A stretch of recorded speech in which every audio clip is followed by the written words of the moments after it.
Here's your wrestling news for February 20th, 2023. And we're kicking off today with Triple H, as it's been over 6 months since he was appointed WWE's head of talent relations, replacing John Laurinaitis after the former Raw general manager's unceremonial firing from the promotion.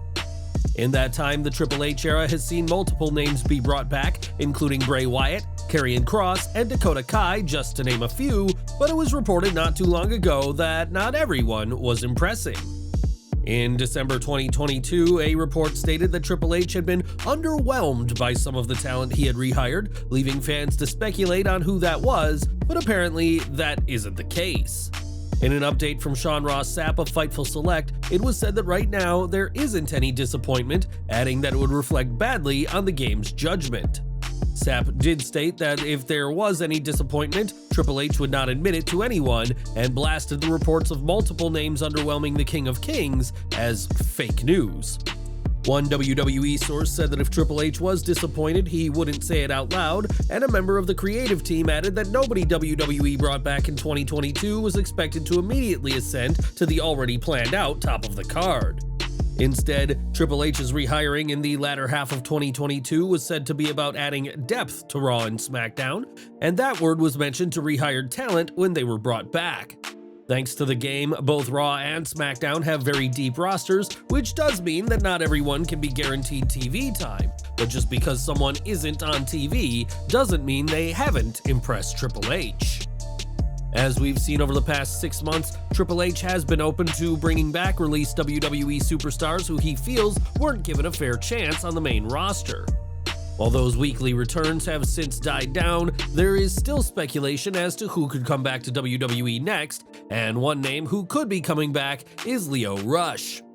The former NXT Cruiserweight Champion was released from WWE in April 2020 as part of the very first mass layoffs over a 2-year span, and said he wasn't against a return when asked during a WrestleFest signing. "I stopped trying to plan things. Plans don't always come out the way you want them to. We're just along for the ride. Yeah, I'm not against it. I'm not against anything, really." While Rush was impressive in the ring and on the mic, serving as Bobby Lashley's mouthpiece for a period of time, the former superstar did reportedly have some heat backstage, especially after he poked fun at Emma's 2017 release, saying she wasn't ready for the recently called up Asuka. Whether Rush makes a return to WWE, that's a decision only he and Triple H can make together, but would you like to see him back? Sound off in the comments. In the years since the Authors of Pain were released from WWE in September 2020, neither man has competed, though they did attempt to launch their own promotion without success. Recently, it was reported that WWE was interested in rehiring the former Raw and NXT Tag Team Champions, and a familiar face is involved with these negotiations. Fightful Select reports that AOP has an incredible amount of loyalty to Paul Ellering, who was their manager in NXT and briefly on Raw, and who is perhaps best known to older fans as the manager of the Road Warriors.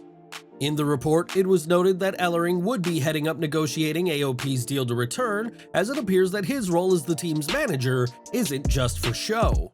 The question now is whether Ellering would return to WWE alongside AOP, something that we imagine Akam and Reza would be hoping for if they do get rehired by the company.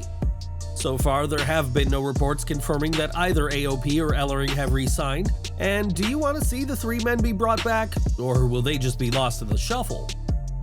Over to Monday Night Raw next, as tonight's show will be the first edition of the Red Brand after Elimination Chamber, and therefore the first Raw on the final leg of the journey to WrestleMania 39.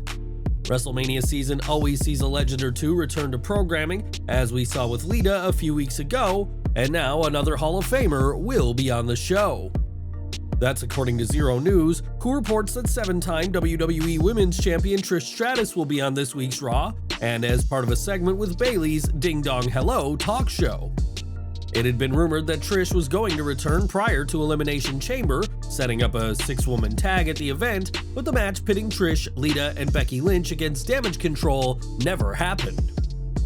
While this match could take place at WrestleMania, it's been reported that WWE is planning for Dakota Kai and Io Sky to defend the WWE Women's Tag Team titles against Ronda Rousey and Shayna Baszler this April.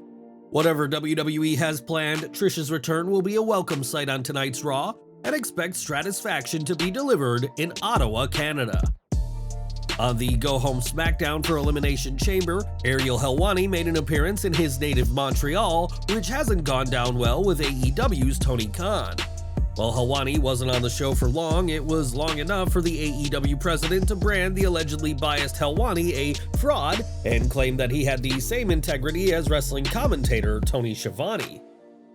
In response, Helwani made reference to Khan being a snowman, a nod to the claims that Tony prefers a white powder that isn't sugar, and this drama was even referenced at WWE's Elimination Chamber.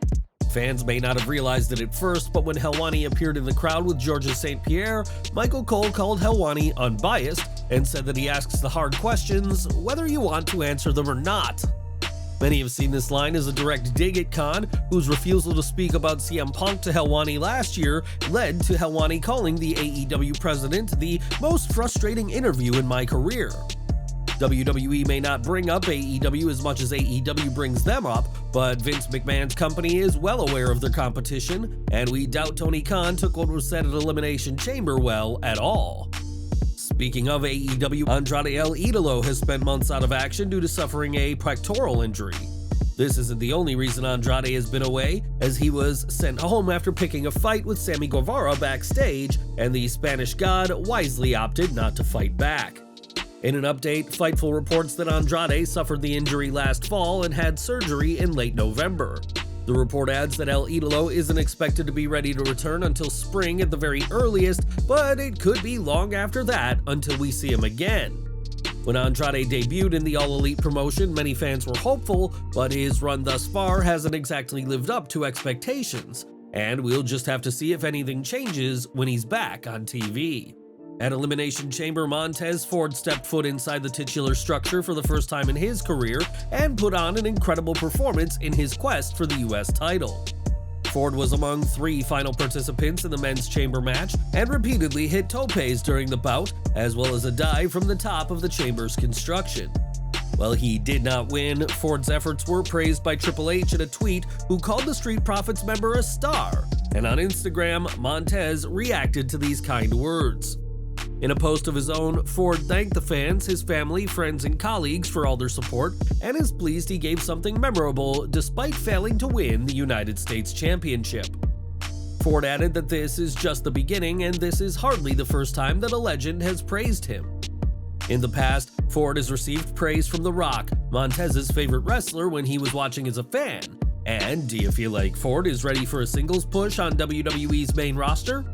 And we're ending with Seth Rollins, another entrant in this year's men's Elimination Chamber match, and while he too did not leave Montreal as the United States champion, he did tie a record inside the chamber, though one Seth would rather not have. With his most recent Elimination Chamber match to his name, Rollins has now tied Wade Barrett for the most chamber matches without scoring a single elimination. Seth competed inside the chamber in 2018 and 2022 before entering the match this year, but has yet to win or even eliminate someone, and perhaps next year will be the year that Seth's luck changes.